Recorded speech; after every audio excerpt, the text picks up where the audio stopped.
Okay, so moving into the iSolved application tracking system, prior to being able to create requisitions within iSolved, we of course use this HR 210 form. So we're replacing the 210 form with the title of requisition, and everything that is listed here in the 210 form has been created and developed into the actual iSolved iSolved system. So when you log into iSolved, you'll be able to see the information here, which is your applicants and your jobs. Um, in the jobs tab, you would want to select requisitions.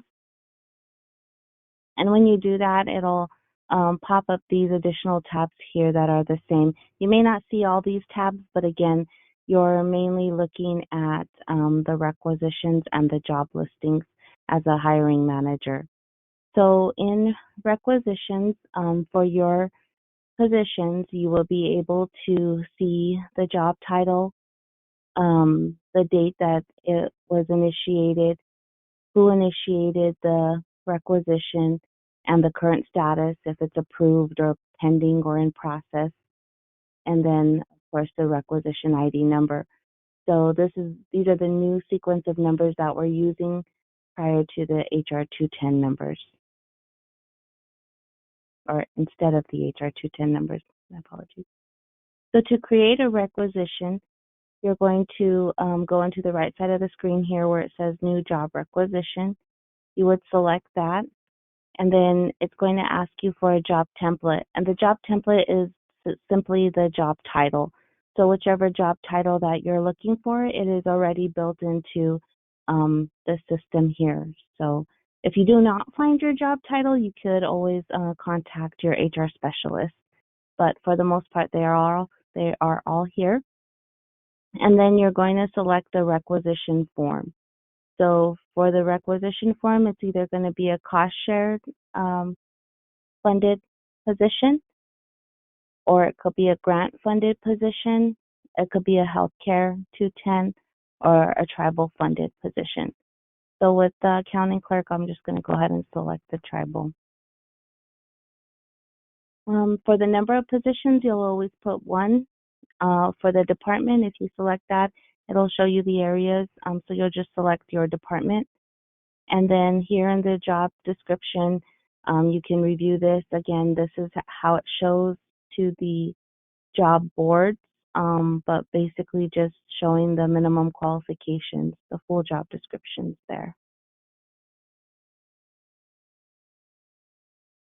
So again, as I mentioned, just everything that was on the 210 form has now been developed into this form here. So you're going to fill it out the same that you would, starting with the position control number, the date the form was initiated.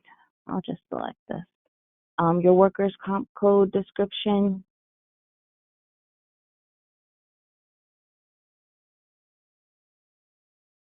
and your workers' comp code, and your workers' comp rate. So all of this information, again, is sent to you by Human Resources. If you ever have any questions about it, you can always give us a call. But it's also within your budget. So the career ladder, just identifying if the position has a career ladder, yes or no. If it did have a career ladder, you would just have the understanding that individuals with less than the minimum qualifications will be considered as an applicant. Does the position funding reflect the career ladder full level? If it was a career ladder, then normally yes. The program, you would indicate your program. The job site, where is the job located? Is it Sells, Tucson, Sanavir? Just the location, you would enter that there.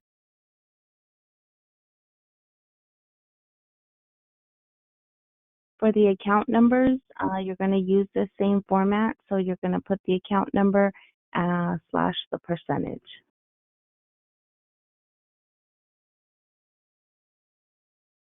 And then your grade and step for the position, the exempt status. Is it a exempt or non-exempt, and then your hourly and annual rates. And I'll just put this in here as an example. And then your budget, authority, and date. Again, just be mindful if you're using the grant-funded 210, what the budget, authority, and date is for that grant. Your position information, is the Tonatom language required, yes or no? Does the position require driving, yes or no? The position type, is it an existing position or a new position? If it's an existing position, you do want to include the prior incumbent's first and last name, the separation date, what date did they leave, and the position is full-time, occasional, or part-time.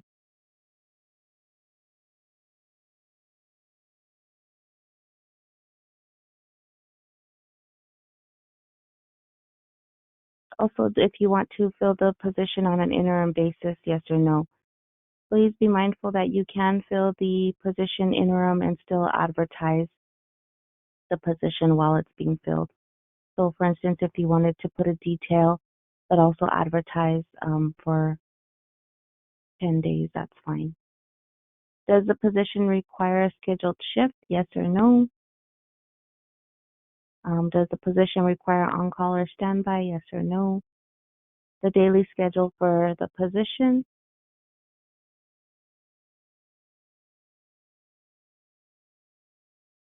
So here you just really want to make sure that as you're going through and filling out the form that you fill it out completely, because all of the information that you include in here does get transferred into the actual advertisement.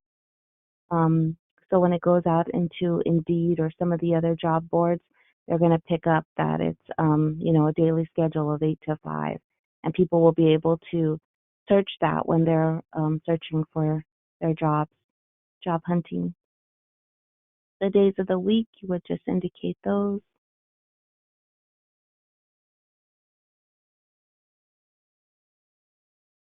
And then adding to the job summary. So if you're not going to advertise the position, you do want to provide a reason why in this notes section. If you're going to fill from an eligibility list, be mindful that any vacant position that we are either advertising or going to fill temporary or with an eligibility list, it does require that this requisition be completed. In-house, you can advertise in-house for a minimum of 5 days. It could be advertised to the public for a minimum of 10 days. Also be aware that when you create the requisition, the HR specialist will advertise your position for 30 days, and after 30 days, it will show as closed. So if you need to re-advertise that position or take a look at it and verify how many applicants you have, be sure to communicate to your HR specialist if you need to re-advertise or keep closed.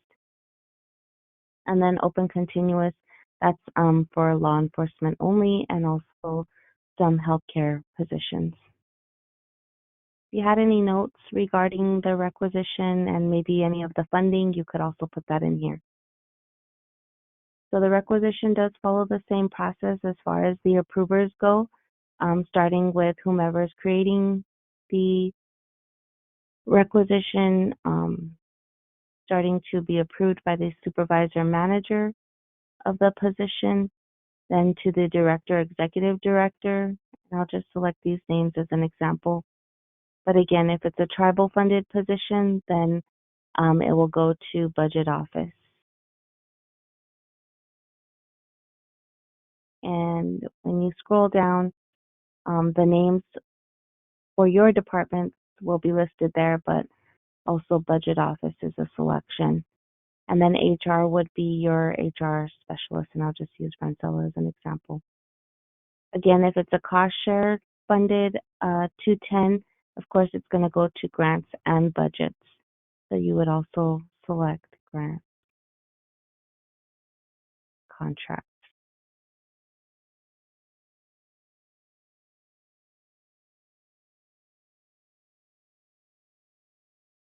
and then you would save and begin process. It does tell me that I have some errors, so let's go ahead and look at those.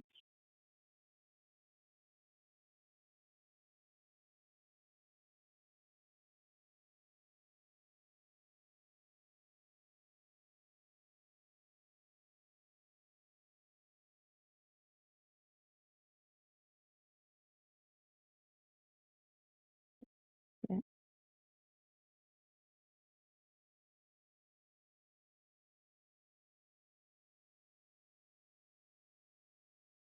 Oh, there's a position funding, so it has a red X here, and I'm just going to put no because it's not career ladder.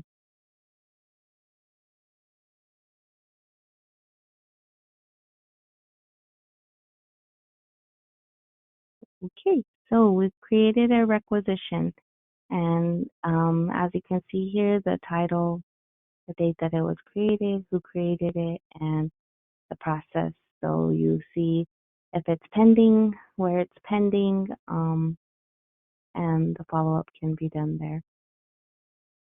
So that will be how you will create a requisition.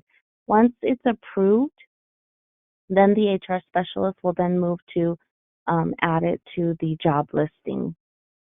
And when you go here to your tab for job listings, this will show all of your positions for your particular department only.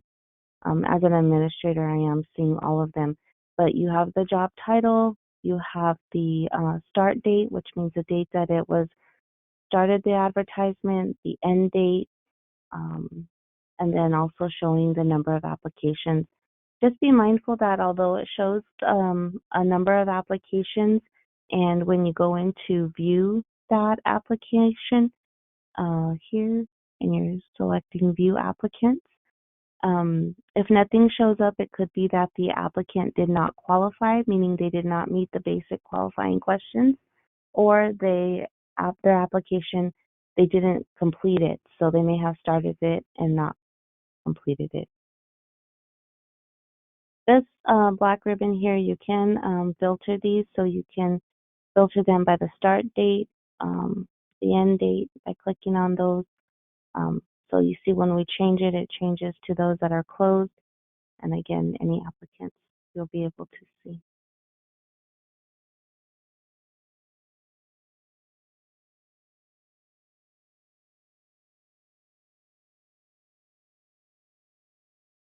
I'll just move over to the website so you see what the applicant sees when they go to apply.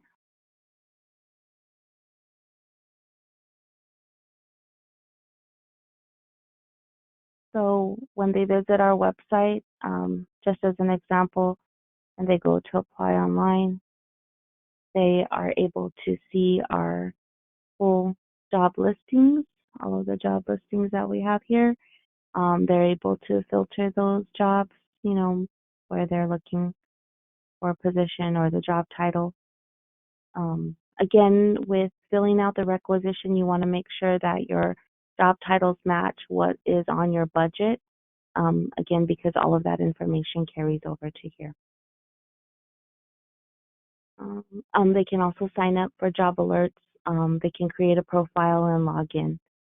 But just so you see here, this was the accounting clerk position. You have the location, the hourly rate, some benefits information, and then again your job description.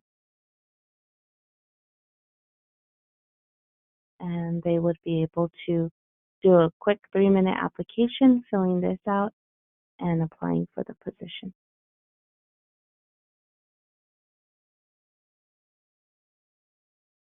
So then once they applied, we go into the applicants, and you can view all applicants. You can view applicants by job.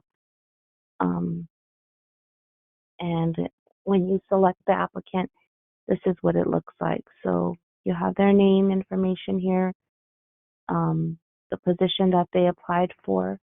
Again, looking here shows the essential or minimum qualifications that are required for that position. And this is what human resources is looking for when they initially submit their application. So we're looking that they have attached their high school diploma or GED. Maybe they need to have this certification, and it needs to be attached as well. Those are the things that we're reviewing for. But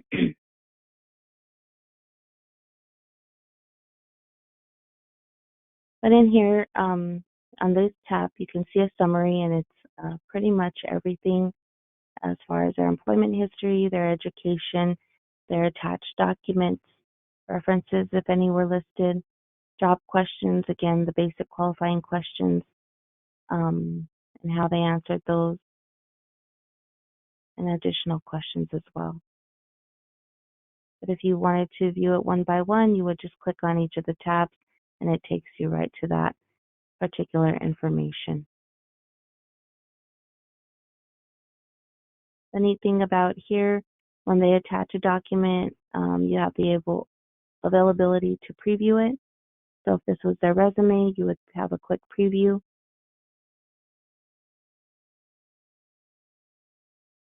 If it was their diploma, degree, you would be able to have a quick preview.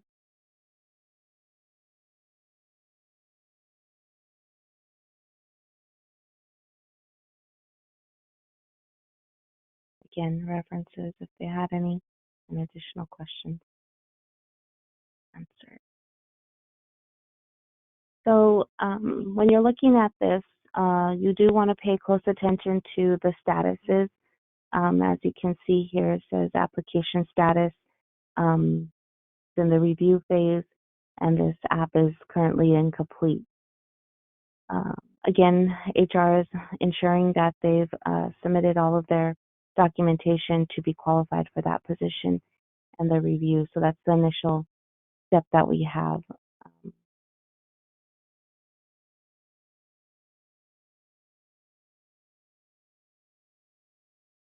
So once it is a complete application, it is moved to AN review, and this is where the analyst will review their education and employment history to confirm that they are qualified for the position. If they deem them qualified, the status does move to AN qualified. Again, if there was missing information, it would remain as AP incomplete. If they were not qualified, it would be AP not qualified. And the really exciting thing about this is that it provides a direct message to the applicant, either their email, or if it's if they prefer a phone call or a text, this is how we would make contact with them. But it's a direct message for them to see the status of their application as well. So not only the applicant, the hiring manager, but HR moving it through the process, you're able to see that. So providing that transparency.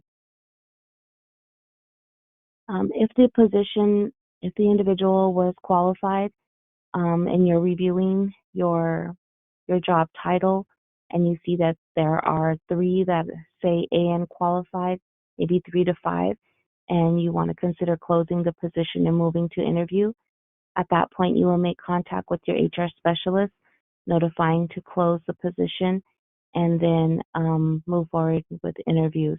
So once we do that, then the specialist will come in here into the interview statuses and provide those notice. So whether it's interview eligible to schedule, interview confirmed is also one, and then we have, once the interview has been conducted, an individual can also withdraw at that point from the interview. If they decline the interview, it would be a status as well. But once the interview is conducted, they also then receive the notice. The position is filled, and it's a regret notice, meaning that they were not selected. Maybe the position is filled and they are going to be placed on the eligibility list. That notice is there. Or if they're being recommended, they would get a short email notice stating that they're being recommended for the position. Once they're notified that they're being recommended, it then moves into the background process. And with the background, we may need to request additional information. So the release of information is requested. That status is there. Once it's in background review, that status is there as well. Or maybe they need to come in for a fingerprint appointment. And as you can see, the additional interview scheduled, interview withdrew, or interview no-show.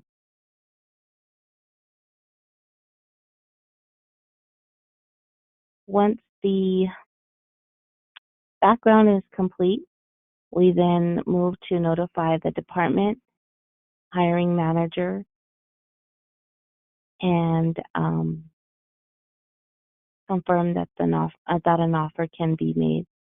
So when you see the status here that it says manager confirm, that will be the notification to offer the employment to the specialist. Once the offer is made, then we move into onboarding. So we have the statuses of onboarding hired, onboarding offer declined, the offer notice provided to them, or the offer withdrawn. So they may have withdrawn the offer for whatever reason, or the candidate may have declined the offer. So those are the statuses that we have here. And again, you'll be able to see the status of the application. And if you had any questions, you could make contact with your HR specialist to review as well. The other nice thing about this is that iSolved applicant tracking system does merge into the iSolved payroll and HR management side. So we're looking forward to moving into that section where once an application is or a candidate is hired, we would be onboarding them, and then their information would be rolled into the payroll processing side, which will cut down on the timelines to get them accessed into the system, and the ability to punch, all of those things that usually happen afterwards. So we're excited about that. Look forward to moving on. And again, just providing the transparency to you as hiring managers, and the ability to see the status of your vacancies, your 210s your requisitions that you've created, and the status of those positions as well at a glance. So that is application tracking system.